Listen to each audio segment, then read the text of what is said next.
안녕하세요. 철학저자입니다. 부자란 자본주의 사회에서 돈과 같은 재산이 많은 사람을 말하죠. 2021년 4월 한국에서는 설문조사에서 50여억 원 정도가 부자의 기준인 것으로 조사됐는데, 부자가 되기 위해서는 소비를 줄여야 한다는 답변이 50%가 넘었다고 합니다. 미국에서는 2021년 기준으로 200만 불 정도가 되어야 부유층으로 여긴다고 합니다. 우리의 삶에서 돈은 생활을 위한 중요한 수단이죠. 물론 목적이 되어서는 안 되겠지만 돈이 없어서 필요한 물건을 구입하지 못하는 경우가 많죠. 그래서 돈의 소중함을 어릴 적부터 배워야 합니다. 돈을 벌어야 하는데 방법이 참으로 중요하죠. 짐승같이 벌어서 정성처럼 써야 한다는 옛말이 있는데, 이건 좀 지나친 표현 같습니다. 부자가 되는 방법은 간단하죠. 수입이 지출보다 많으면 됩니다. 반대로 돈 버는 것보다 쓰는 돈이 많으면 가난하게 됩니다. 그러면 돈이 많으면 행복할까요? 기준은 그 사람의 철학적 관점이 문제겠죠. 돈이 많으면 행복할 가능성이 높을 거라 생각됩니다. 행복이란 무엇입니까? 배고프지 않고 근심 걱정이 없는 삶이 바탕이 되어야 합니다. 배고프고 근심 걱정이 많은 삶이 모든 불행의 원인이 되는 경우가 많죠. 그러면 부자가 되기 위해서는 가장 먼저 무엇부터 해야 할까요? 첫 번째는 근면해야 합니다. 부지런히 일하면 배고픔이 없어집니다. 두 번째는 금소해야 합니다.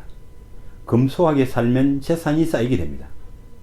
세 번째는 정직해야 합니다. 모든 근심 걱정은 거짓에서 비롯됩니다. 정직하게 살면 항상 남들 앞에서 당당할 수 있습니다. 근면과 금소와 정직이 부자가 되는 길이기도 하지만 행복으로 가는 길이기도 합니다.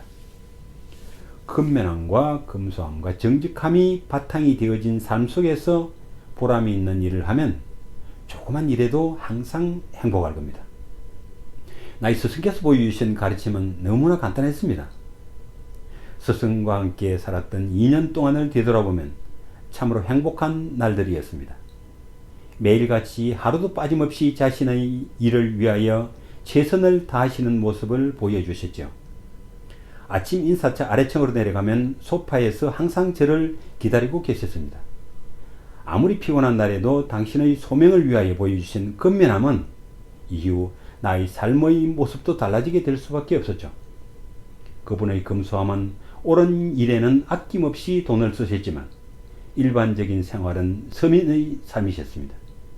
자동차 하나 살 수 있는 여유가 주변에 있었지만 언제나 버스나 기차로 다니셨고, 물건을 살 때도 좋은 물건을 싸게 사는 습관은 참으로 본받을 만했죠.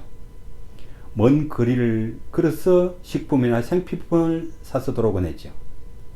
2년 동안 그분 곁에 있으면서 금소함이 몸에 배어버렸습니다. 스승을 만나고 몇 달 후에 타이완의 세상 일을 위하여 방문했는데, 식당에서 식사 후 돈을 지불했는데 30년 전 800원짜리 국밥 4그릇 값으로 만원을 지불했었는데 7,600원을 그 사람 돈으로 돌려준 겁니다. 택시를 타고 숙소로 향하는 중에 스승께서 이상한데 하시면서 호주머니에서 돈을 꺼내서 세어보시는 것이었습니다. 식당으로 다시 가자고 해서 잘못 계산된 800원을 돌려주고 나오셔서 하시는 말씀이 이제 마음이 편안해졌다고 하셨습니다. 스승의 삶은 말뿐 아니라 행동으로 정직함을 가르쳐 주셨죠. 태국 여행 중에는 어느 날 저녁 식사를 내가 담당했었는데 숙소 근처에서 4개의 봉지밥을 싸서 한국에서 가져간 김과 깻잎으로 식사를 했습니다. 그날 스승께서 나를 많이 혼냈겠습니다.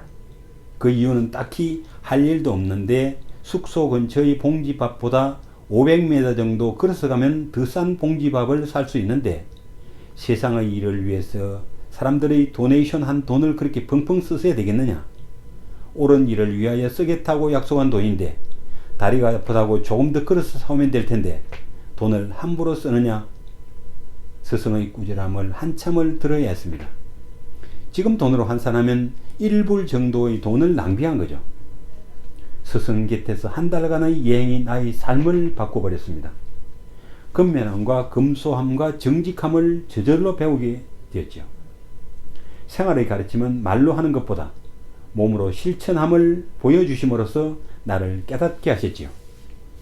태국 여행 중 가장 기억에 남는 장면은 태국 최고 명문 출라롱콘 대학의 강연과 태국 부왕사와의 만남이었습니다. 불교 국가인 태국은 왕의 스승인 부왕사의 위상은 엄청나죠. 태국 시장이 부왕사 앞에서는 기어다니는 모습은 생소한 느낌이었죠. 부왕사의 말 한마디는 엄청난 위력을 가졌는데 그 부왕사가 나의 스승 앞에서는 어린 아이와 같았죠. 스승께서 나는 깨달은 자이다. 알고 싶은 게 있으면 물어라. 하고 부왕사에게 말해서 그는 겨우 질문을 몇 가지 했었는데 스승께서는 지혜로운 답변을 주셨죠. 스승의 모습은 큰 산과 같았습니다.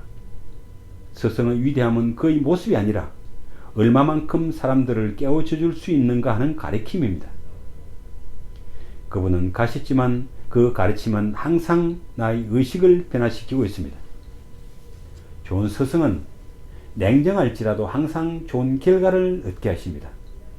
달콤한 입에 발린 말을 하지 않습니다. 가끔 욕심 많은 사람들은 이렇게 말합니다. 나는 뭐 큰 욕심 없고 살만한 집 하나 있고 쓸만한 차 한 대, 돈 걱정 없이 살 정도면 되지 않겠어요? 그리고 여유가 되면 부르 이웃을 도와야죠. 저는 묻습니다. 부르 이웃이 누굽니까? 그러면 입에 발린 말, 뭐 가난하고 뭐 소유받고 뭐 이렇게 저는 말합니다. 돕는 일은 좋은 일이죠. 그런데 어떻게 도울 것인가가 중요합니다. 가난하고 소유받는 사람들은 정부가 도와야죠. 그것이 정부가 해야 할 일이 아닌가요? 우리는 세금만 잘 내면 됩니다.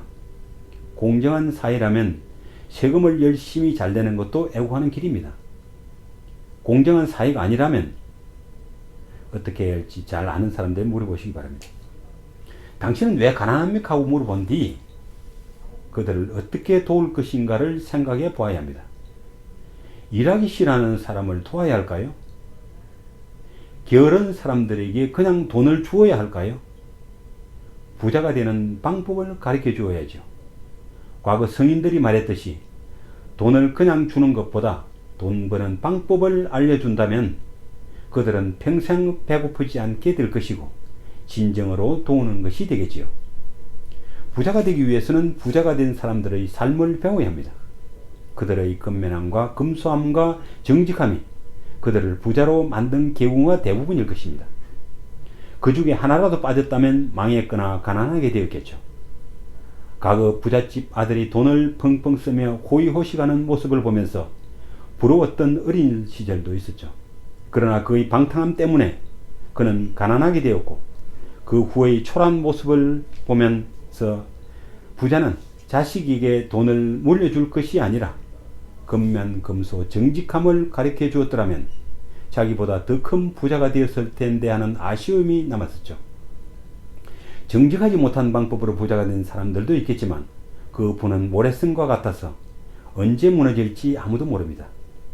기초가 튼튼해야 건물이 안전하듯이 근면금소 정직함이 바탕이 된 삶을 살아야 행복이라는 결과를 얻을 수 있을 것입니다. 좋은 하루 되세요. 하와이 철학자 존이었습니다.